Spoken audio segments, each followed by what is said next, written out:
Welcome back to Sweat and Iron. I am Graham, your host. And I'm Connie, visiting. Yeah, just visiting.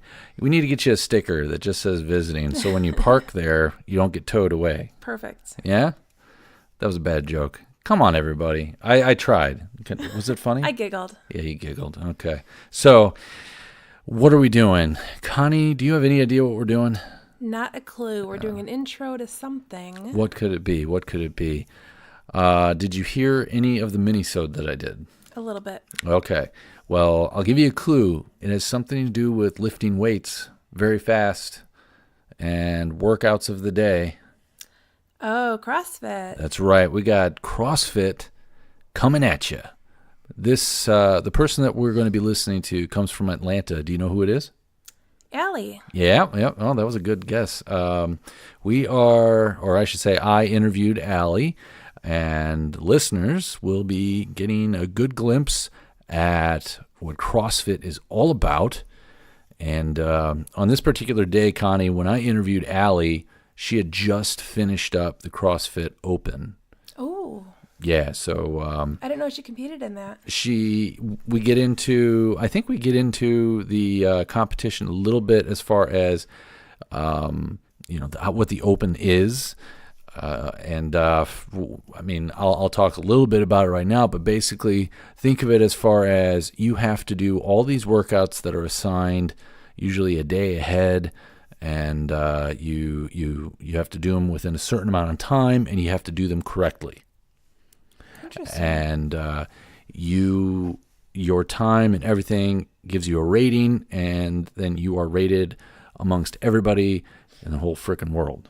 Well, country. So you do it at your own gym then? Or is it like an actual one location that everybody attends? My understanding is I don't know. Oh, okay.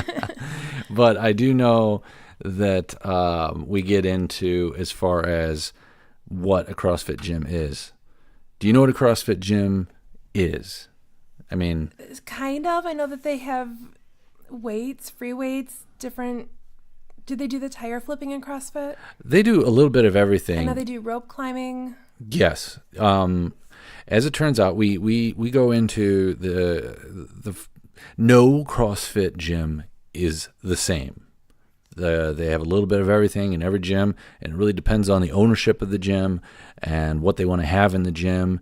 And they have their own WODs or workouts of the day, and we get into that.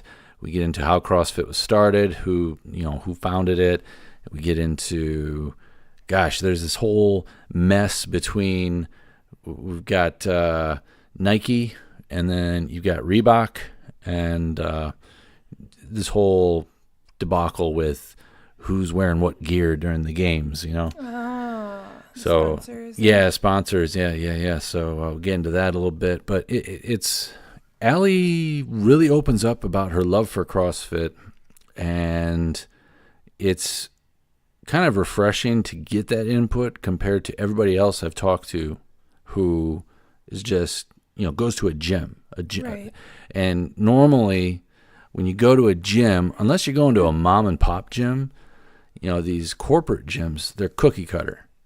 Mm-hmm. Take, for instance, Anytime Fitness. Anytime Fitness, you go in. Anytime Fitness has pretty much the same machines in almost every Anytime Fitness. Almost. Right. There's a little bit of variety, but it's pretty standard. It's pretty standard, but you come across CrossFit, and it's totally different. So we get into why they're different, what you should be on the lookout for as far as CrossFit gyms, the trainers, and it's just a fun episode to get into. So, without further ado, Connie, what do you say we get into this episode? All right, sounds good. All right, enjoy the show.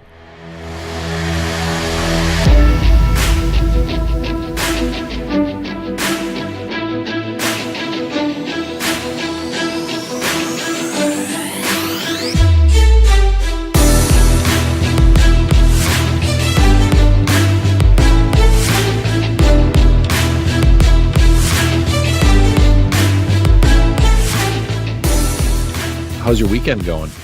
My weekend is going well. We did the CrossFit 19.1 workout this morning. But yeah, Good times. How about yours? Saw that you were working out today. Oh, you saw that, huh? Yeah, I, on the Instagram. on the Instagram. Yeah, I decided I was debating whether I was going to do it this morning or if I was going to do it tonight. Aha. And I just decided to get it in and over with. I let Connie go before me because we do this balancing act where I want to go to the gym. She wants to go to the gym. She also gets the groceries. Mm. So, but then we got other stuff we got to do too. So then we got to figure out, okay, when you want to do, it's ridiculous because we got kids and we can't leave the Mm. kids alone. So you got to figure out, okay, so you got to go to the gym, you got to get groceries, and we got to do this other stuff. So how can we do all this? So we basically had to do like this master plan in like 5 minutes. Oh, goodness. Yeah, apparently it's frowned upon to leave your children at home for like 12 hours, like you can with dogs. Yeah, I don't know who came up with that rule. I know. I I know. mean, And you especially can't. when, oh, go ahead. Oh, and like also there's not like this great communal place where you can drop your children off and they just like hang out and play with their friends, and then you can be like, "Oh, hey, can they sleep over?" and you just pay $20. Oh, yeah, Yeah, you know what? doggy daycare is a great thing. We should We make should it for children. We should come up with that. Yeah, it's too I bad. think I so. know that they offer that Monday through Friday, but I don't think they do that on weekends. It's Well, not, and like that's like regimented. You have to like register children for that. That's called school. Doggy daycare. It's like, oh hey, like Ben, that's the manager of doggy daycare. I'm like, I had too much rosé, and I will not be picking Frank and Daisy May up until tomorrow. And he's like, that's cool. Frank and Daisy May. Those are my dogs. What kind of dogs? Frank is a Dachshund Catahoula mix, and Daisy May is a mini Dachshund. Ooh, dachshund. Yeah. Do y'all have any pets? Oh, we got one dog. She's a crazy, Oh. crazy dog. Yeah. Yeah, like she eats people. Oh. Yeah, she's a rescue that my wife got back in college or after college, and I married her and I got the dog, and then the dog realized that I was alpha, and the dog. It's funny because the dog would stay away from me when we were dating.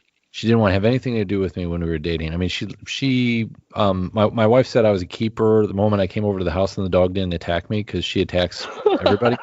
Yeah. So the dog didn't attack me. I've been around dogs all my life because of my parents, and so the dog never attacked me, and so the dog was always afraid of me. We got married. The dog was still sort of afraid of me. And then one day, I don't know, I think it was right after I started doing dog lessons with her after we got married. Then I was like her BFF. She wanted me to pet her. She like bedtime, which of course it's her bed. It's not our bed. Yes, I know that well. She's got to like lay. It's not. She doesn't lay next to me. She lays on top of me. Oh. Like she makes sure that I don't go anywhere. She lays on top of my legs. It's really. Sometimes it's annoying, sometimes it's nice. Yeah. Dog temperatures, they run like at 101, and that's why they're so nice and cozy. Oh. Yeah. Yeah, it's annoying because in the middle of the night when she gets too hot, she'll just jump off the bed, and that sometimes wakes me up, and then I'm like, God damn it, because then I can't shut my brain off. A thought will pop in my head, and I can't go back to sleep. Oh, that's rough. I take Ambien, so I just sleep through the night. Oh, wow. You take Ambien, huh? I do. That's some powerful stuff. I think I'm addicted to it. It's great. You just take it and then suddenly it's morning. You take it every night? Most nights. Oh, you take it as needed. I take it as needed, and that's most nights. Oh, okay. All right. Yeah, I give myself an hour, and if I lie in bed with the lights off with no TV for an hour, then I take it. Is it because you got insomnia, anxiety, or what? I got pretty badly attacked on the street within a year of moving to Atlanta, and By zombies? No, by a man who wanted my cell phone, and he didn't ask for my cell phone. He just decided to like beat on me. Oh. Yeah, when the police finally caught him, they said they found out that his MO is that he would jump on women that he was pretty short. He was about my size. I'm 5'5". And so he jumped on my back, and I guess he did this pretty frequently, and most women go down. But at the time I had a 200-pound back squat, so I like didn't go down. So he like really beat the crap out of me because apparently I made him mad. But Oh. yeah, so I didn't sleep at night. I only slept during the day for about 3 months. And so I got prescribed Ambien. And then when you get used to taking Ambien, it's really hard not to take Ambien. Yeah, I know what you mean because I had a hard time getting off Benadryl, helping me fall asleep.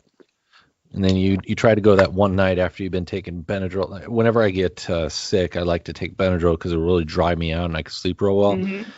And once I get better, that first night or two is usually rough because I'm just like, can't fall asleep. I know, but yeah. So, I mean, I try to not take it as often. But That's an interesting story. So that guy, what would he do? He would size women up by just looking at them or something, or did he have a complex? He was just a petty criminal.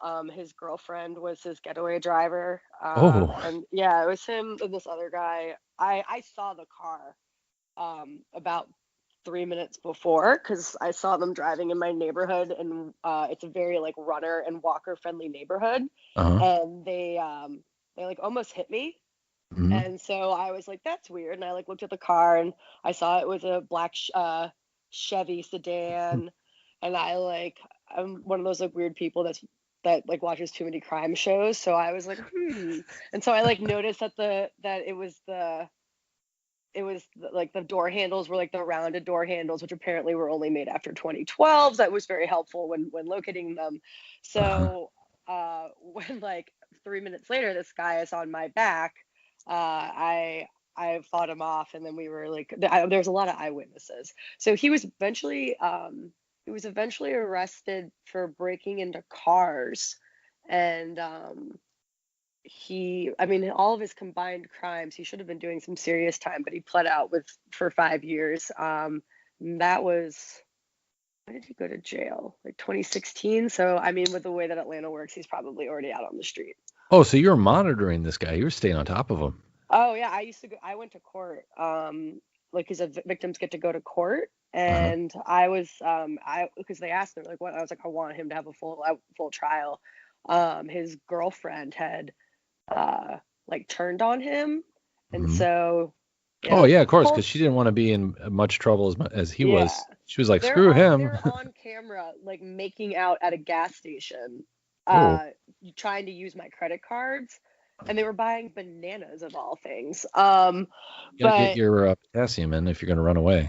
Right, and so they had lost him in the Georgia like prison system, and the ADA like assured everyone and like assured the judge that they had him in custody, but they weren't sure where. So that I was like, oh dear Lord, where do I live? So that's an interesting place to introduce you to everybody. Now that we got that story out of the way, everybody, we're talking to Allie here, and Allie, how do you say your last name? Echeverria. I had a feeling it said exactly how it looks. Exactly. Yeah, you would. There were a bunch of people on Skype with your name, so I just was like, you got to give me. I need more info. I would, looking at your last name, I had no idea it's so common. But it is a very common name. It's like Smith or like Johnson in like Chile and Mexico. I was gonna ask, what ethnicity is it? So you pronounce it Chile? It's not Chile? We say, I'm gonna guess. My grandfather was from Chile and my grandmother was from Spain. Wow, nice combo. Mm-hmm. All right, so Allie, let's talk about you. Other than getting beat up by short men and stealing your cell phone, you have you said that you were doing the CrossFit Games today, and right? Yeah, so it's the CrossFit Open. Everyone in the world is invited to participate. You just sign up online and pay your $20. A workout gets released on Thursday night, and you have until Monday at 5 p.m. Pacific time, rather, to submit a score. So yesterday, my gym was doing 19.1, and so I could get my score in. Okay. So what exactly is 19.1? So the workouts are named after the year, and then there's 5 weeks, so there's 5 workouts. So this 19.1 is 15 minutes, as many rounds as possible of 19 wall balls and a 19 calorie row. And the Oh, wall ball weight for men is 20 pounds and it's 14 pounds for women. I think I read online that these workouts are not announced to people until about hours or a day before. Is that true? They're announced on Thursday nights. It's 8. It ends up being 8 p.m. Eastern. So I guess it's 5 p.m. Pacific time. They get announced every Thursday. And so some people do them like immediately after they get announced, but you do have until Monday evening to do the workout and get your scores in. So why do they do that? Is it just so you don't have that much time to prepare, and it's more of an impulse thing? Yeah, I mean, I think there's while this is a qualifier to get to the actual CrossFit games, the CrossFit Open is a big part of the CrossFit community. There are people who are doing scaled workouts. There's, pregnant moms. There's people who just had surgery. There's folks who are missing limbs. So it's for everyone. And so it's just the way that I think it's just to get everyone really hyped about it. Well, you're talking about CrossFit. Just about everybody is hyped when it comes to CrossFit. Yeah. Whenever I think Uh, of CrossFit, I think of this is what I thought of when I first thought of CrossFit. I thought of overly anxious people who are just ready to tear apart a gym and do anything and everything as fast as they can and as much as they can to keep their heart rate up. uh, I'm chuckling about that because my only thing I was said to my judge today was I don't want to get my heart rate up and I don't Uh-huh. want to panic. So I don't think I went that fast. Well, what I mean is they want to keep their heart rate up for fat burning, but because whenever I see CrossFit, I'm just seeing people do fast motions and stuff like that, which leads me into a boatload of questions that I have about Hmm. CrossFit. So, but we'll get there. Let's back up a little bit. So, when, let's go like this route. How old are you now? I am 32. You're 32. All right. And when did you get into working out? Probably at 15. 15? Wow, that Hmm. is boatload of experience there. Well, I'm using boatload a lot here, Ellie. I don't know. I got a thing for boats, I guess. Okay, so 15. I'm going to guess it's high school. You got into what? I was really into running. Became my thing. There was a requirement at my middle school and my high school that you had to participate in some sport. So I played lacrosse, I played soccer, played ice hockey. Wasn't particularly good at any of those things, but I did find out that I was pretty decent at running. Uh-huh. So that was my main form of exercise. Like track or cross country or what? I did cross country, but to be honest, I actually hated being on the cross country team. I just liked to go run on my own. Um, Okay. yeah, and then when I was in college, I got it was right before my senior year in college. I had got an Equinox membership. And that's like if you don't, for those people who don't know what it is, it's a pretty like fancy gym. They've got locations in like LA and New York where I was living and DC, and they had a lot of group fitness classes. And it Hmm. was the first time that I like since playing on on a sports team that I was doing like working out with others, and I just fell in love with it. Working out with others in like some sort of burn class or Yeah, so yeah, I did like cardio kickboxing. We used to like stand on Bosu balls and like do weird things with 8 pound weights, but it was pretty much like anything that you could imagine, like step aerobics. But just having like a class that I showed up to and like people that I knew, Mhm. I just really got excited about it, and it was totally different than just getting on a treadmill to try to burn calories or saying like, okay, like I have to go run 3 miles because that's how long the route is. Oh, okay. So, when you belonged to this gym, you were just doing the classes, and then when you weren't doing the classes, were you going in on your own time and squatting Um, and stuff? Nope. I exclusively did cardio or like cardio based group classes for a Hmm. while. Um, I didn't actually start lifting until CrossFit, and so I got kind of burnt out with the whole. I got a little frustrated after a while with my gym membership because I didn't really see the progression of getting better at anything. And that's when I got back into running. I started racing a lot. I started with 5Ks, and then I became an ultra runner. My distance of choice was 50K. And then Whoa.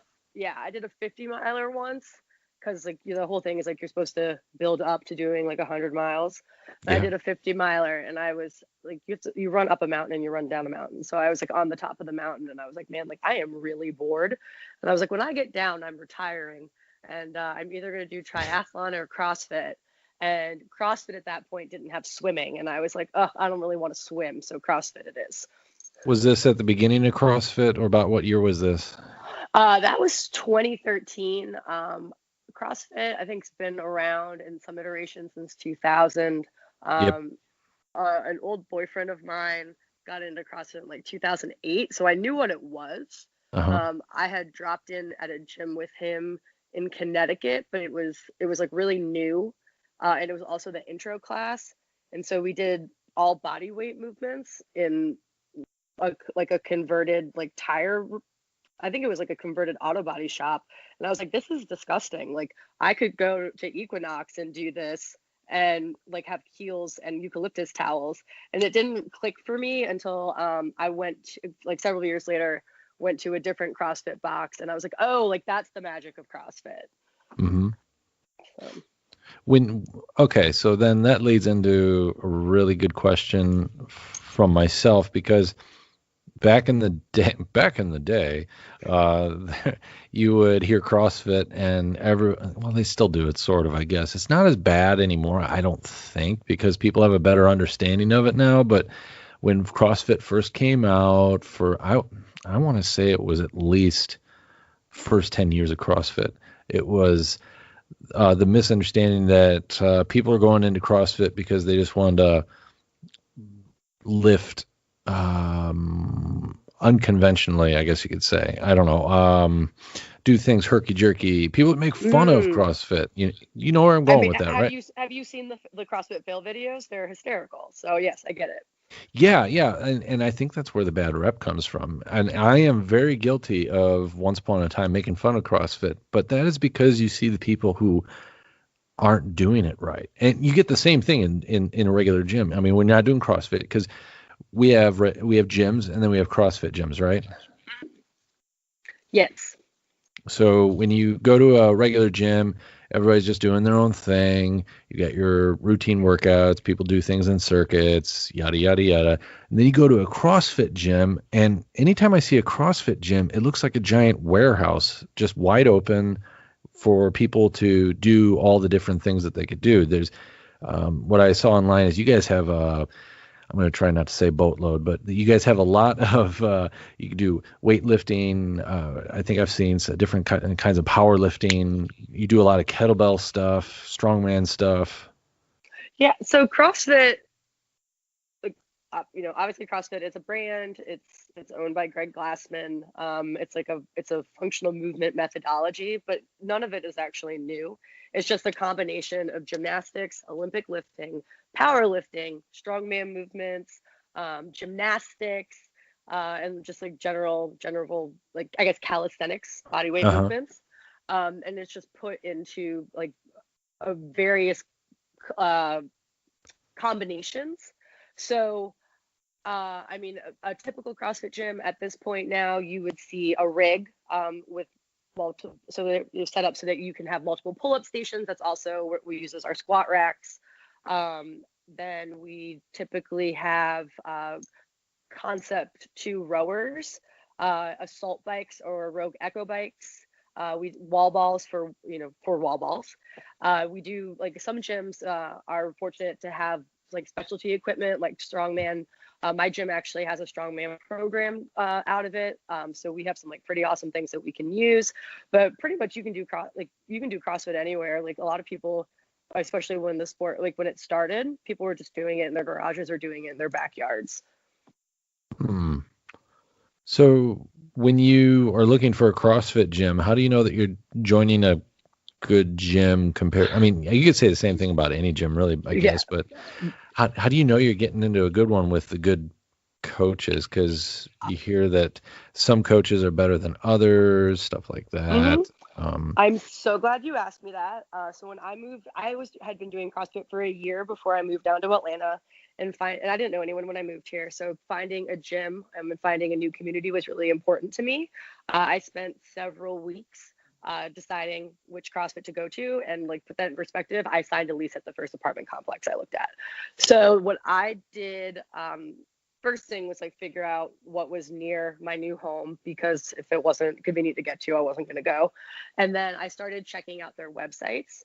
I think that you can tell like professionalism and sense of community from the website. You want to see that the people who are running the gym have certifications. So a level 1 CrossFit certification is like the bare minimum coaching certification. There's I think at this point they go up to a level 5, maybe it's just a level 4, and there's several specialties. You want to make sure that the programming, like a lot of gyms post their programming, some don't. You want to see that there are scaling options. You Mhm. want to make sure that if you're familiar with CrossFit, you should be looking to make sure that it's aligned with what you are interested in. You should not go to a gym that has a hero workout posted every single day of the week. Like that's an unreasonable thing. A hero? Yeah, so CrossFit honors our fallen military, firefighters, and law enforcement. Oh, that's Um, cool. yeah, and so you get, if you give the ultimate sacrifice, you get a workout named after you, with movements that you really enjoyed doing. What's the And they're ultimate? Oh, so if if you you're a die. fallen hero, okay. Yeah, if you die.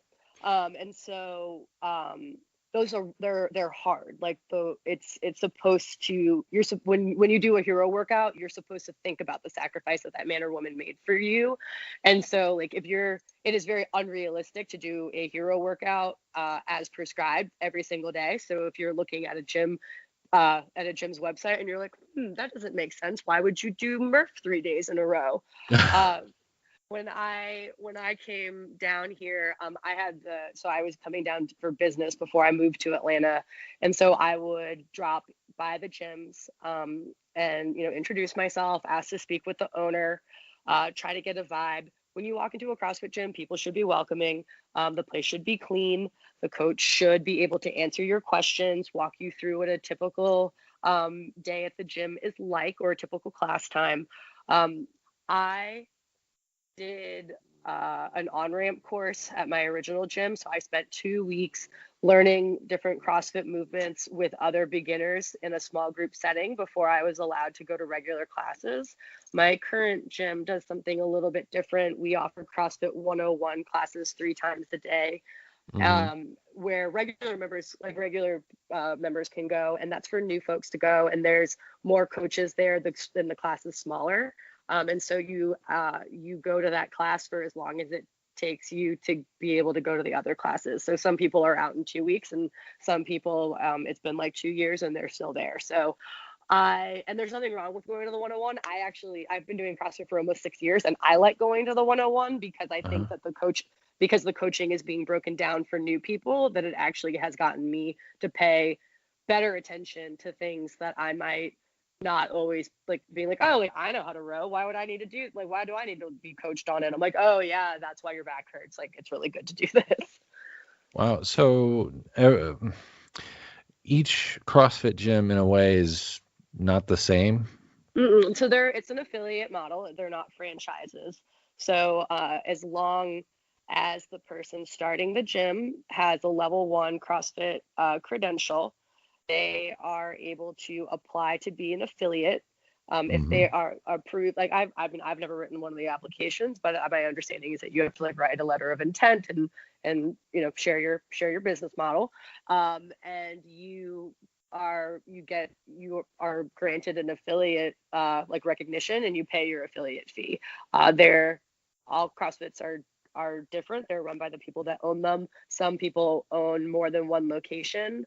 Here in Atlanta, there's a CrossFit called CrossFit BTB, and there's like 2 or 3 locations. Like I go to CrossFit Identity, and we are one location. My boyfriend goes to CrossFit Terminus, which is Emily Bridgers. She's like a pretty famous CrossFitter. That's her gym.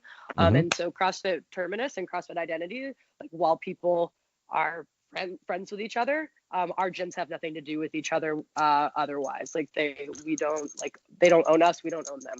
So then you would have to have 2 gym memberships, right? Yeah. Yep. Yeah. I mean, yes. It's not like having a Planet Fitness membership where if you can, like, you go to yours and you go to another, or like an LA Fitness, like you can pay to just go to one location, or you can pay for like the regional membership. You pay to belong to one. That's CrossFit. your gym and you go there. So all right, so I decided to pull up Wikipedia. Yeah. I don't like to use Wikipedia because it's like I was just joking with somebody the other day. Don't believe what you read on the internet. And the reason why I'm saying this is I'm getting ready to interview a guy here in a couple weeks, and he has a lot of background in wrestling and some other stuff. And so I looked him up on Wikipedia and I said, "Did you write your own Wikipedia?" And he said, "No, I did not. I get 3 different birthdays during the year based upon the internet. So don't believe what you read." And I'm like, "Oh, okay." But I pulled this up and it says that certified CrossFit coaches could have, there's 4 training levels.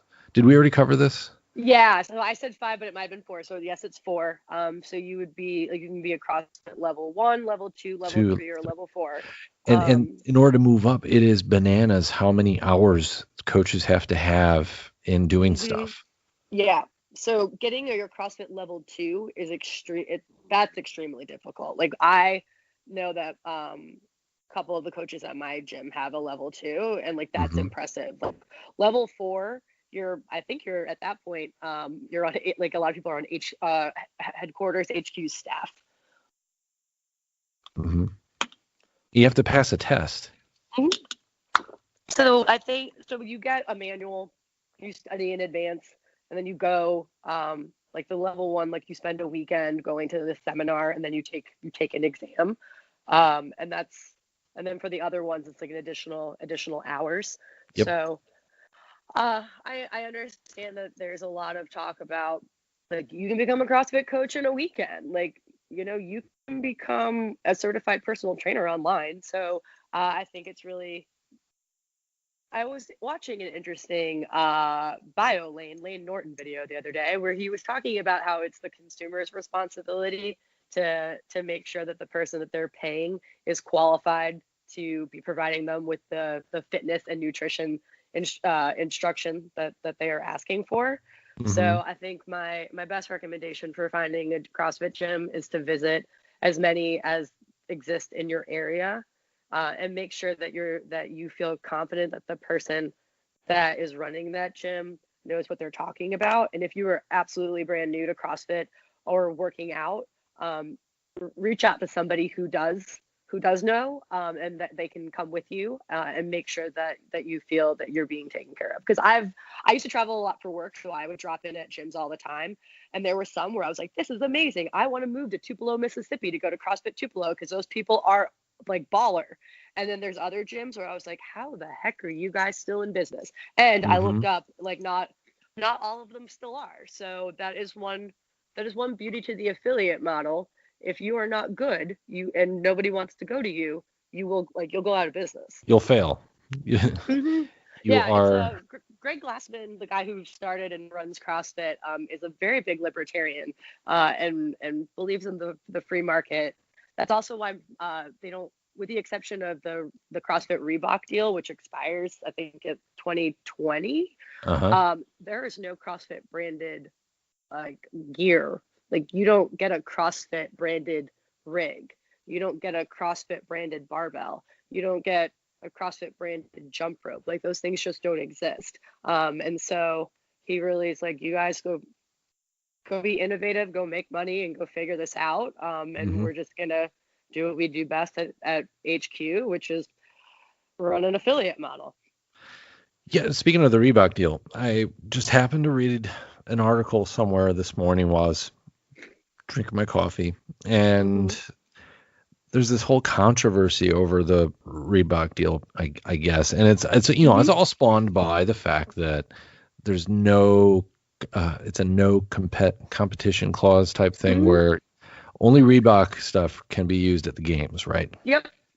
Yeah. So there's Reebok, and then there's like people that are talk about being pre-Bach.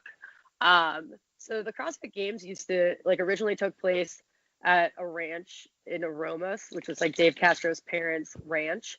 Hmm. And it was very much like I have a friend who competed in the 2007 games. She was said that you just signed up online and like showed up. So, which is very, very different than how it is now. The prize money used to be like pretty insignificant. It was much more like a festival of fitness. And then when Reebok became the sponsor, they're exclusively allowed to put CrossFit on like their gear, so like on shoes and t-shirts and like shorts and stuff. They make the CrossFit Nano, Reebok CrossFit Nano, which is like a shoe that's commonly worn by CrossFitters.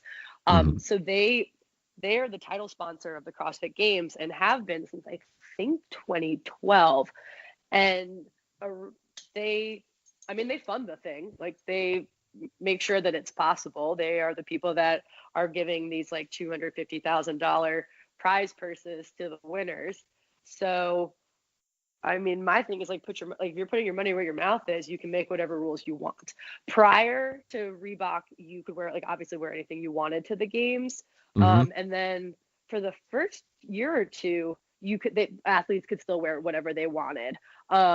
Now, well, actually, so there's no more regionals, which is like what everyone's up in arms in this year. But up until last year, we had this thing called CrossFit Regionals, which is like if you did well enough in the Open, you got invited to be at regionals, and then you Yeah, competed. I read And that.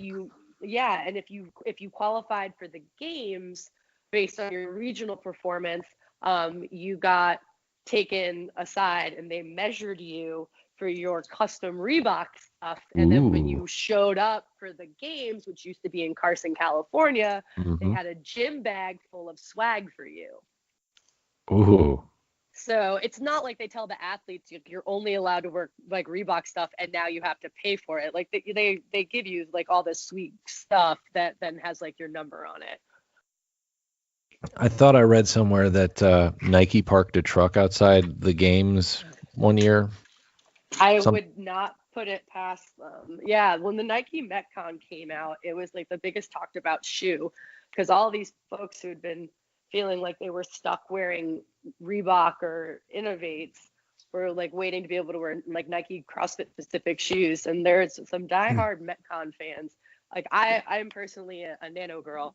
Uh-huh. And then Noble, which is a company that was started by Ben Bergeron, who runs CrossFit Northeast. I think that's what they're called, up in Massachusetts. Yeah. He's responsible for the Nobles, which are very sweet shoes. I actually like to wear them out, but I don't particularly like to lift in them. Man, you really know your CrossFit stuff. I was one of those people that like you couldn't take to parties because all I talked about was CrossFit. But I am reformed. I have other interests now, like dachshund rescue, and I go to school.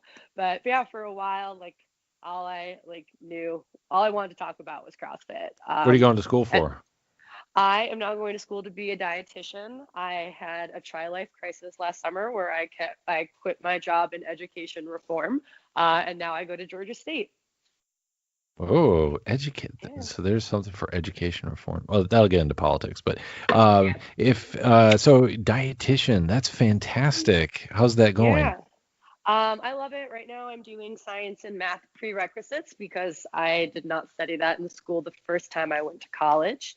But yeah, after spending a lot of time trying to figure out my own dietary needs and issues, I was like, I spend a lot of time reading about this stuff and like not just weird like articles online, but spending a lot of time in scientific Mm-hmm. journals.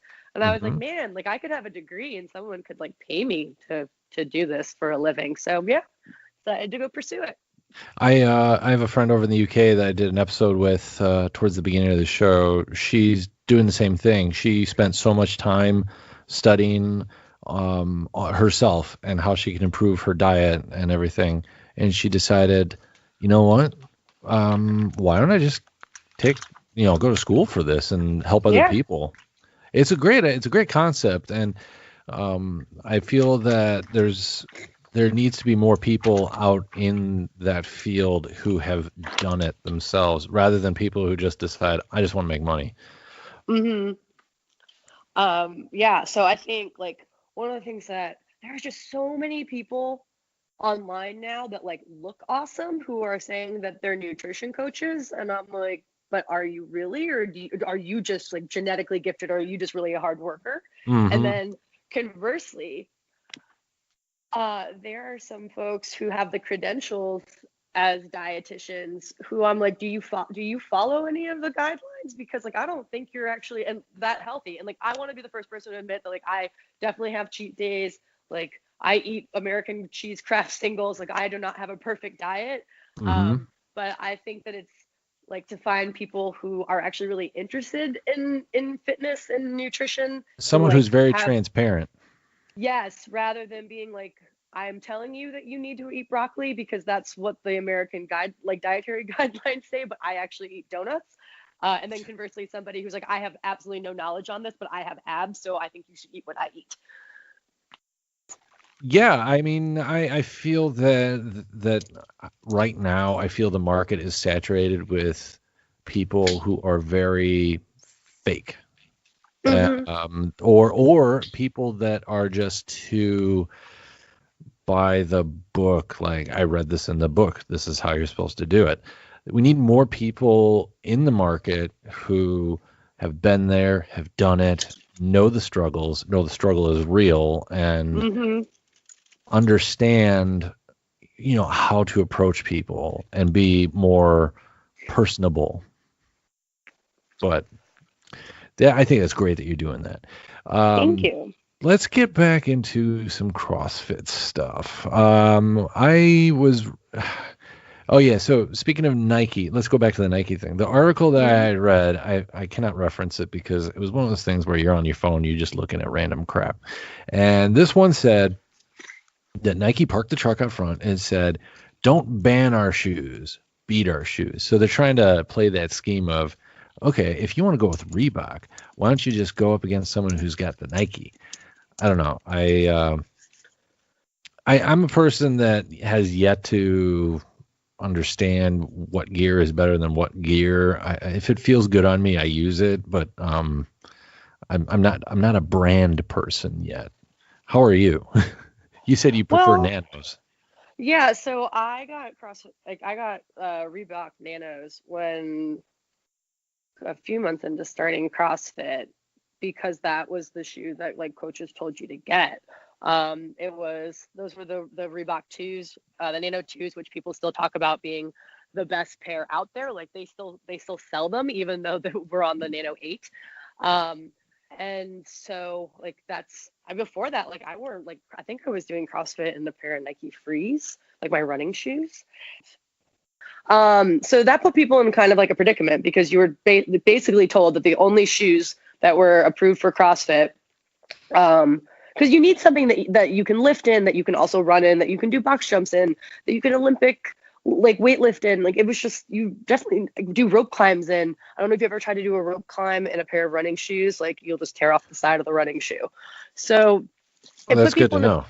yeah, I mean, I've done it. It's not fun. So it put people in a position where you're basically being told you can only buy this one brand, or this other brand called Innovate, which was like the original CrossFit shoe. Some people are still Hmm. diehard Innovate. But what happens if you're a loyal Nike person? And like people, as I'm sure you know, like there are some people who are head to toe Nike. That's all they want to wear.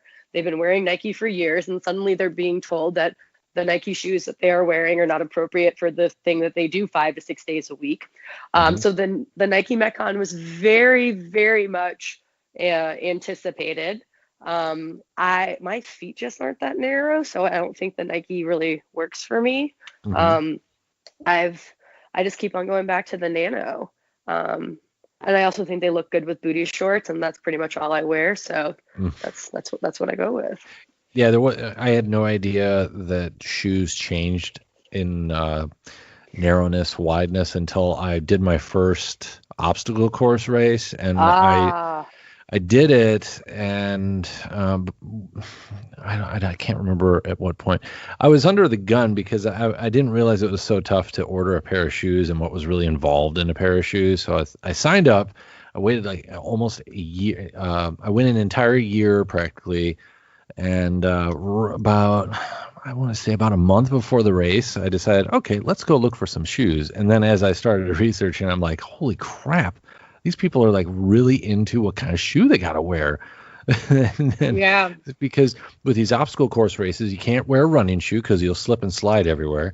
And you can't wear, you have to wear, you got to find that happy medium of, do you want the rock shoe or do you want, what was it? Cross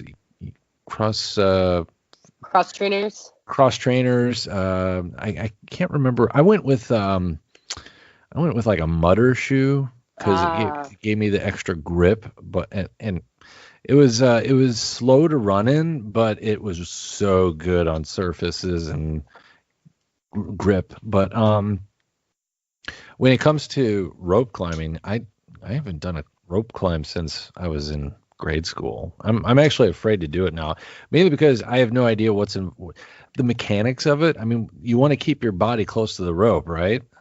Yeah, so I could not climb a rope as a child. So getting my first rope climb was like a huge deal. So you got to figure out if you're left leg or right leg dominant. I'm left leg dominant, so you jump on the rope and you wrap your legs around it, and you want to create either a J hook or an S hook with your feet, and then you are holding on with your arms, and then you lift you take your legs off and you lift them as high as possible. So you want your knees like up by your neck if you can get them up there. Okay. And then you put your feet back on, you do the whole hooking thing, and then you pull your arms up. So yeah, I'm guarantee you with the amount of strength that you currently have that you could easily climb a rope. Ooh, now I got to find a rope to climb. All right. I think I'll put one up somewhere, just randomly. Well, I'm excited. And then take video and send it to me. I'll ask Connie first where I could do that, because I don't want to, you see those videos of this is why men or why women live longer than men. You see men doing stupid crap. So I'm going to have her approve whatever I do first. Good. So, yeah, because she's smart and I'm not.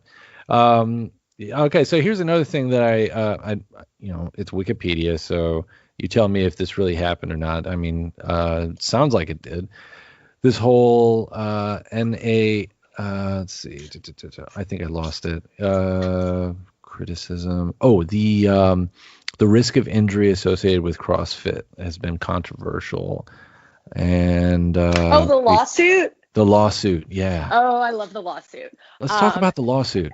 Yeah, so I just want to reiterate, I have nothing to do with CrossFit headquarters. I'm just a regular person who is really into CrossFit and spends a lot of time reading stuff on the internet.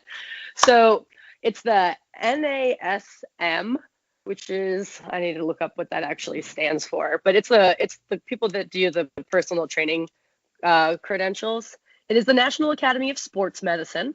They submitted an article to a peer-reviewed journal that followed CrossFitters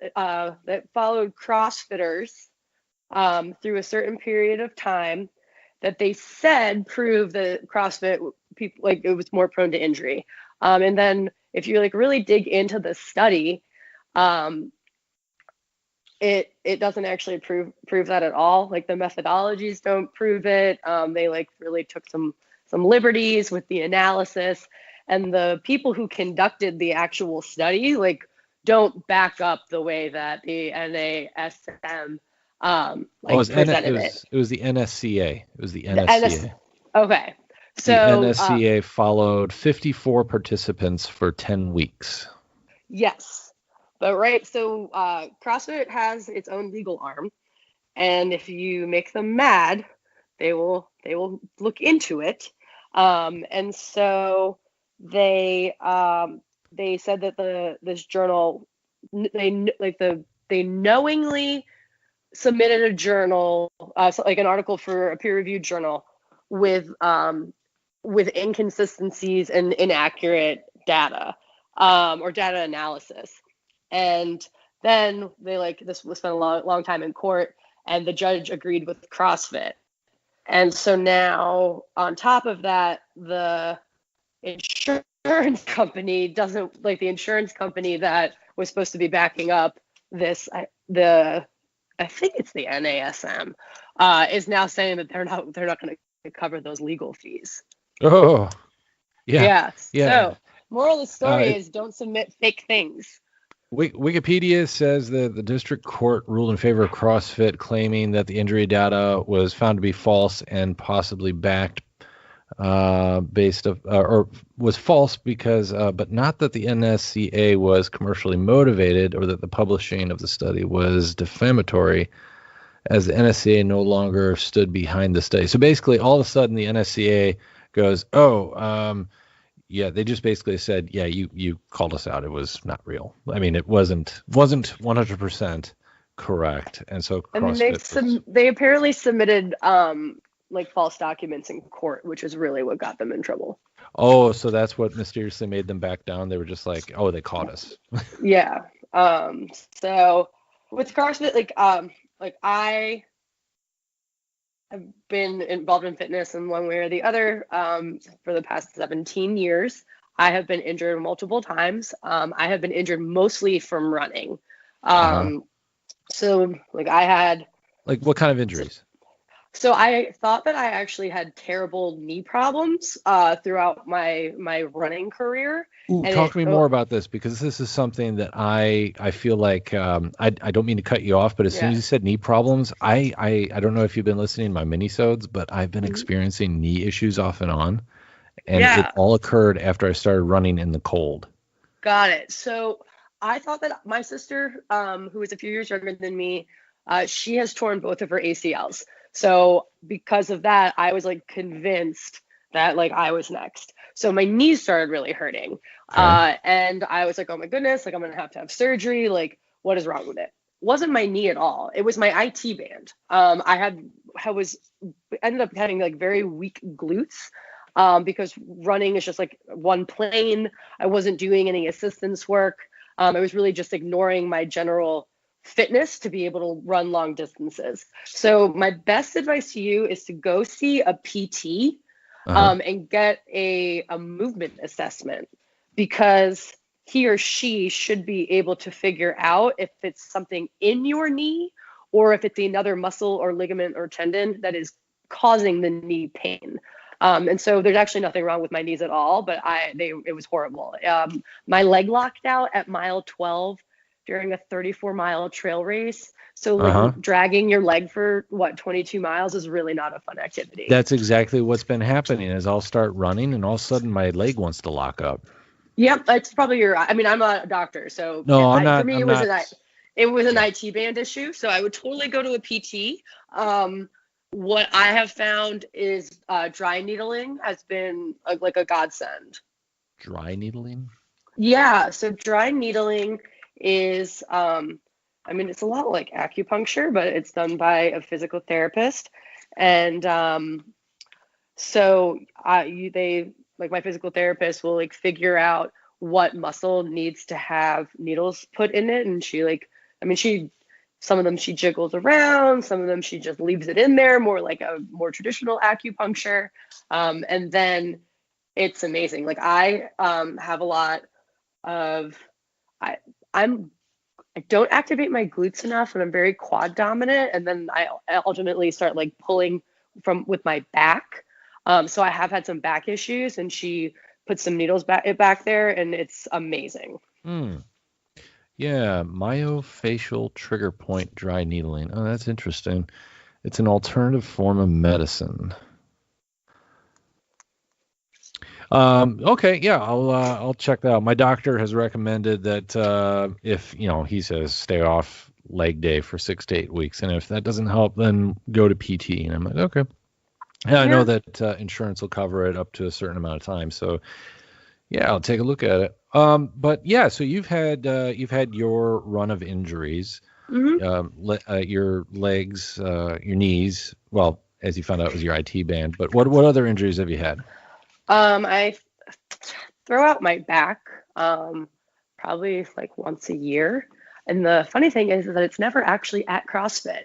I have thrown out my back from a cycling workout Uh-huh. with my dog one day. She like pulled me in the wrong direction. And so my understanding is just I have neglected certain muscles, and that Uh-huh. by like focusing on them. But yeah, so CrossFit is pretty much just as dangerous as any other sport that's like not an actual contact sport. Like, let's look at this and like be honest. If you are hanging from a pull-up bar and you lose your grip and you fall, like you have the likelihood of getting hurt, right? Sure. But it's how is that any different than doing trail running, and there's a risk of like tripping on a rock and like falling and breaking your wrist too. So Oh, I people think walking across the street and just slipping. yeah. People taking the wrong So step. it's I think that one of the things, like when it comes to it being any more dangerous than anything else, it's not. I believe a lot of the statistics show that repetitive motions like cycling and running can lead to a higher risk of injury. Obviously, Uh-huh. contact sports like rugby, yeah. But I think the biggest thing is I think one of the reasons why like I have gotten injured, and I think like some other people have this issue too, is that with CrossFit, like you really want to go because your friends are there. And so you're like, oh, like my back has been acting up. Like I used to fly a lot. So I'd be like, oh, like I've been on an airplane all day and like all week, and I should probably like go to yoga or like maybe just take a rest day. But I haven't seen everyone, so I'm totally gonna go. And like I'm strong enough to do a 155-pound deadlift like for time. So like, yeah, I'm totally gonna do that. And being like, oh, like that's why I don't feel good. Like that's why I'm getting hurt.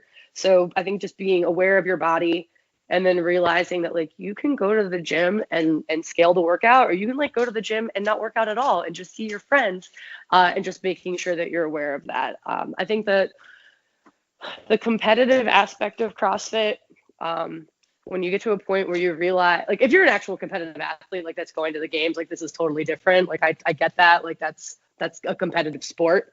But if you were just doing it for fitness like me and many other people, when you realize that you're only competing against yourself, it's a much better attitude, because then you realize like maybe today isn't important. Like it's more important to get a rest day or to do physical therapy exercises than it is to do Mm-hmm. another workout.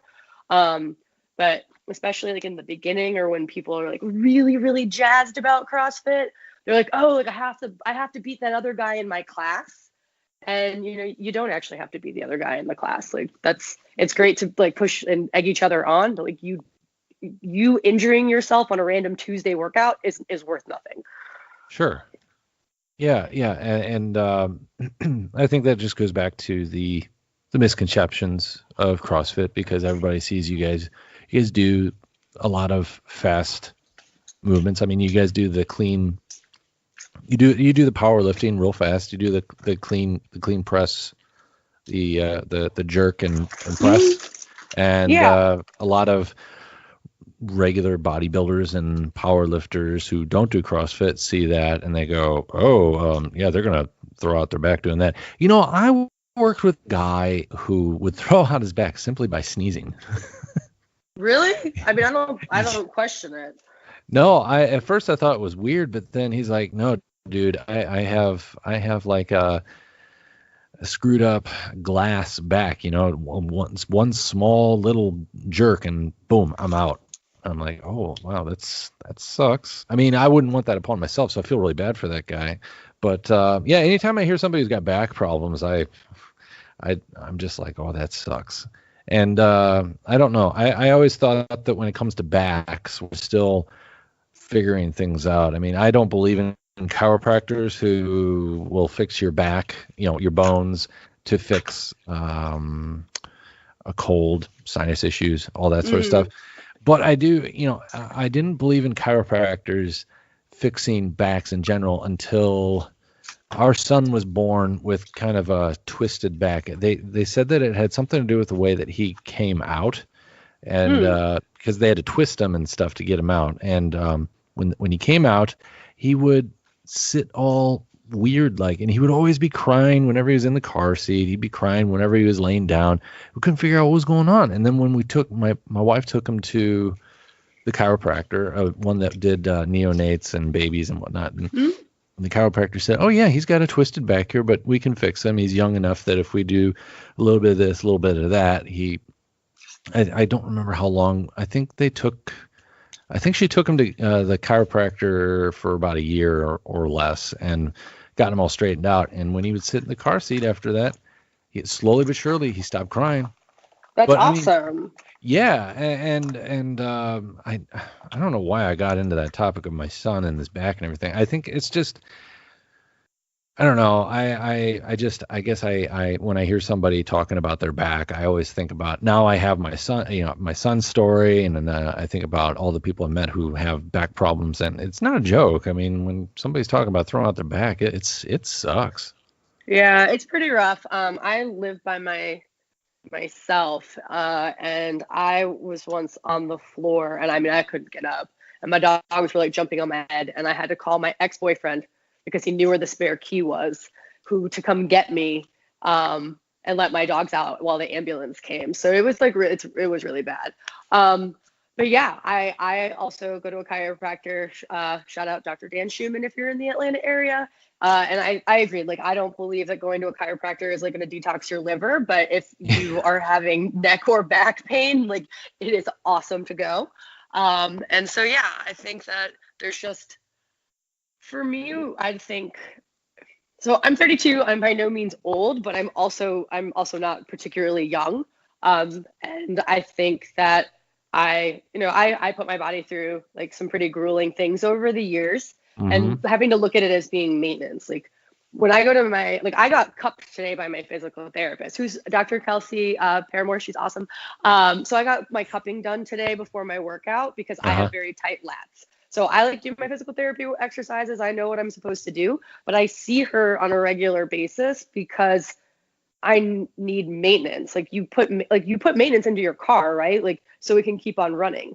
As people, I think I've had to learn that, like, it's like needing maintenance on your body is not the same thing as going to the doctor because you're sick. Like, you shouldn't be waiting until you're hunched over or like laid out on the floor relying on your ex to come like save your butt who can't get up, to actually be like paying attention to things. Like, if you are like in tune with what you need and realizing that there are professionals who have gone to school. In fact, we're talking about with transparency and professionals who know what they do and walk the walk. Like, what I love about my chiropractor and my physical therapist is that they are both CrossFitters. So they know what I put myself through on a regular basis.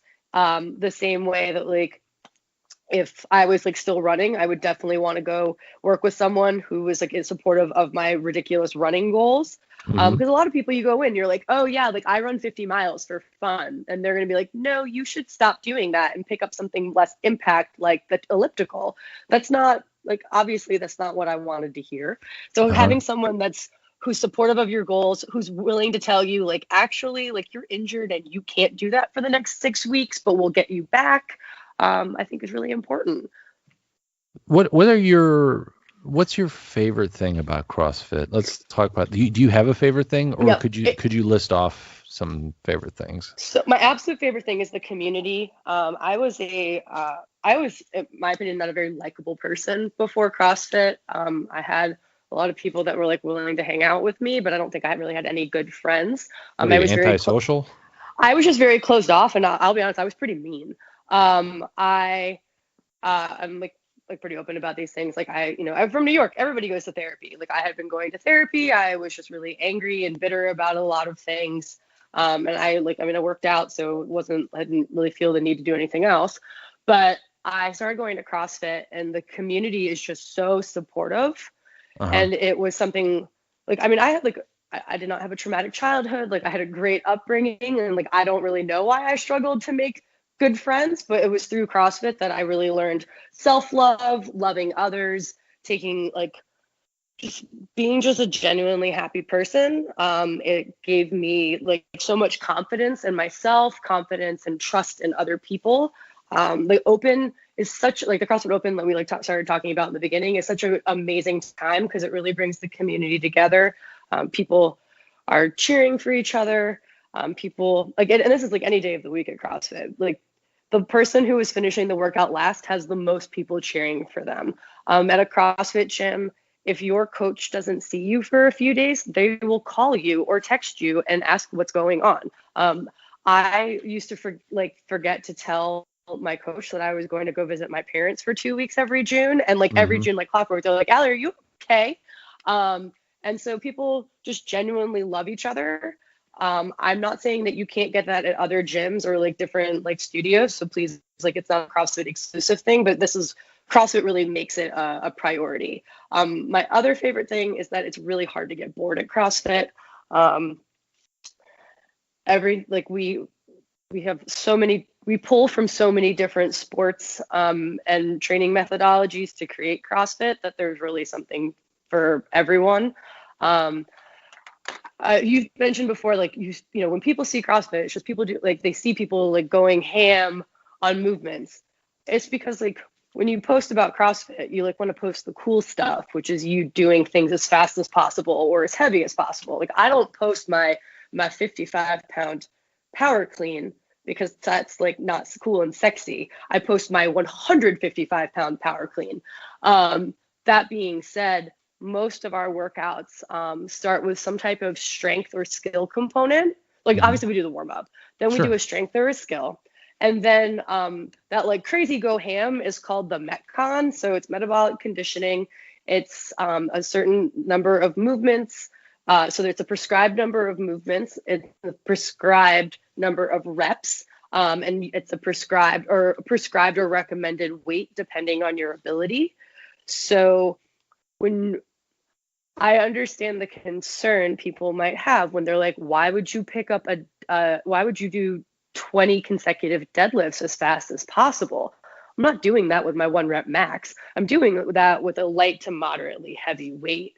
And so we have our cardio done by like doing a lot of lifting or gymnastics movements as fast as possible. Okay. Yeah. I mean, I feel like a lot of your reasons for, I mean, the community part, I think, goes with just about anybody who, that's the reason why they go to the gym. I mean, sure, you get the occasional people who like to work out by themselves, but generally I find that the thing that keeps people coming back to a gym is the community at the gym, the staff, the people you meet. But I mean, generally I like to work out by myself, but it's when I get done working out that I like to hear somebody say, "Hey, you look like you were lifting pretty good today," or "Man, you really gave it all you got today, didn't you?" Or or if somebody just simply asks, "Hey, how was your workout today?" It's kind of cool to say, "Hey, you know what? I felt like I was struggling over there. Could you give me some tips on that?" It's which then goes into, it's the resources the gym has to offer you, not just the workouts, but the knowledge and the feedback. I just love that about that's the sign of a good gym. And I think you could say that about a CrossFit gym too. That goes into not just having great coaches, not having the posters all over the wall of the different workouts for every single day, but it's getting that feedback. But yeah, so that's awesome, man. You are just you're like you're like the poster child for CrossFit. Really, you are. And I have this buddy. I haven't talked to him in a while, but he was all CrossFit. I think he's taken a break from it recently because of work and stuff. He just graduated from nursing school a year or so ago, and he's slowly getting back into CrossFit because school just eats up a lot of your time. But I mean, you could. I'm imagining school is eating up a lot of your time right now. It is. I'm fortunate that most of my class, or at this semester, all my classes are at night, which gives me the ability to treat studying like a 9 to 5 and then like show up to class. So then how do you, I mean, if you're going to school, how do you fit the gym into that then? So I'm very because all my classes are at night, I have a pretty flexible studying schedule. So I either go in the morning or I go at noon. I definitely don't work out as many hours a day as I used to. Um, I used to go for about like 3 hours a day. So like a CrossFit class is an hour, but you can you can certainly fill up some extra time between the socializing. I have do a lot of physical therapy work to keep myself healthy. Then we have Hmm. accessory work. So you can spend all night there if you want. But I definitely don't work out as much or as long as I used to.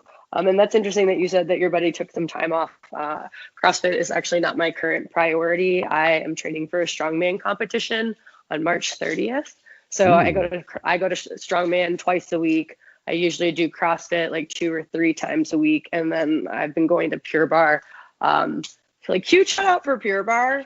My mom once told me that her workout was harder than mine, and I laughed at her, so I had to go with her. And that stuff is really hard, and it also is great at a lot of isometric work because I got pistols or one-legged squats from Hmm. going to Pure Barre, not from going to CrossFit.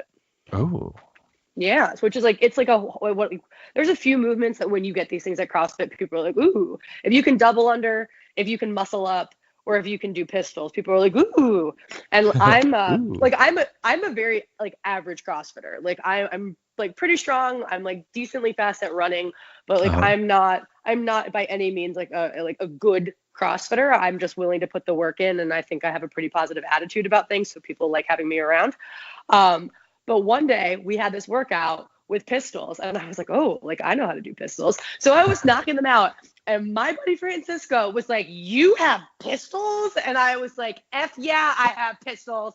And I just saw him kind of skulk off because he is so much stronger than me, so much faster than me. And I was like, ha ha. That's so funny. Yeah, Mm-hmm. well, you always look like you bust ass whenever you post videos on as you said the Instagram. I The Instagram. the Instagram. That's hilarious. I'm gonna from now on it's always IG for me or Instagram, Yeah. but now I'm Well, just how you make fun of somebody and then you mm-hmm. wind up doing it yourself because you made fun of Mm-hmm. it. I'm probably gonna wind up doing that now. Yep. You should. Well, I do it because when Facebook first came out, the website was the Facebook because Facebook was already taken. Oh, that's And true. so, yeah, so I still call it going on the Facebook. And people are like, God, you're so old. And I'm like, yeah, I remember when Facebook required an active college email address. I do So then too. which is why I also call it the Instagram. Yeah, I remember that. It was an active college account. I remember that because it was when MySpace was very popular, Yes. and then all of a sudden, people were like, "Have you checked out Facebook? You're a senior in high school. Have you checked it out? Have you gotten accepted into college yet?" And I'm like, "Yeah." And they're like, "You should check out the Facebook." Yeah, we got the Facebook a month into my freshman year because back then not all schools were automatically on it. And I know Duke had already been on it for a few years and Harvard had obviously been on it for a while, and we got it and it was the biggest thing ever. The entire campus was talking about it, which to me is so funny. People were talking in person about being so excited to be able to talk to each other online. Yeah, yeah. It was, and there wasn't that much to the Facebook other than I don't think you could post videos on it yet. No, there was no videos, no pictures. Pictures didn't come out until I was a sophomore because I remember the first sorority formal that ended up having pictures on there, and I was like, "Y'all get that stuff down." Yeah, it was just like Um, Twitter, but I don't know. It was, and you yeah, could edit people's walls for them. There wasn't individual posts; it was just a big text box. And if yeah. you posted something on Connie's wall, I could go back there and be like, "Nope, and just write something entirely different. It's been so long that what was that? Let's see, it was 2002 was about the time because I graduated high school in 2002. So then that would have been. It's been 16 years since I started using Facebook, and it has changed so much since then. Mm-hmm. I know Um, now it's for old people. yeah, no, yeah. And then they allowed people in high school to get. Remember when they changed it so that if it wasn't no longer just college, if you were in high school, you could use it too. And that Yes, but there was tab, separate. but it was separate because I remember my sister had a high school account, and my sister called me and was like, I feel like you and I aren't close. We don't know anything about each other. And we had gone to different boarding schools. I hadn't really seen my sister in years. And so her roommate was like super close with her brother. So my sister was like, let's trade passwords for a week so we can learn things about each other. So like for a week, I had access to her Facebook high school account to like learn about her and her friends. Oh my gosh. Mm-hmm. Oh, well, now that we've talked about Facebook and we revealed how old we are, I mean, you're only 32, I'm only 34, but there are days that I do feel old. I used to, when I was, 2 years ago, I would have been able to easily get out of bed I was able to get out of bed at 3:30, 4 o'clock in the morning, start working out. Now, after having 2 kids and yada, yada, yada, it's so hard for me to do that now. Bless you. I don't know how you get up that early and then then have to be like, not have to be, but like you're a family man. Like if I got up that early, I'd be like, and I'm going back to bed for the rest of the day. Oh, yeah. Well, that's where the pre-workout was good. And that's how I got addicted to the pre-workout, was because I would wake up so early. The pre-workout would last most of my, it would last until about 1 o'clock in the afternoon. And then all of a sudden I would just crash. And then the rest of the day I was like, okay, yep. But I don't do that anymore. I hardly ever use, not that I'm on a high horse. I know Larry's probably hearing this, and I don't use pre-workout that much anymore, if at all. So, but so Allie, thank you very much for coming around, talking to me about CrossFit. After I've done this interview with you, I feel like there's a lot more that we could talk about, and I'll need time to assess what I want to talk about with you, but I'd really like to bring you back. And we'd be very happy to.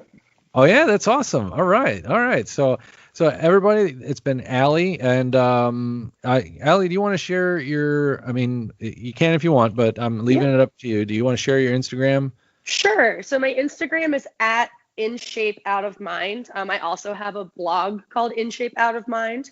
So yeah, come follow me. It's pretty much just pictures of me lifting, like videos of me lifting heavy things, and pictures of me wearing Fleo shorts and showing off my butt.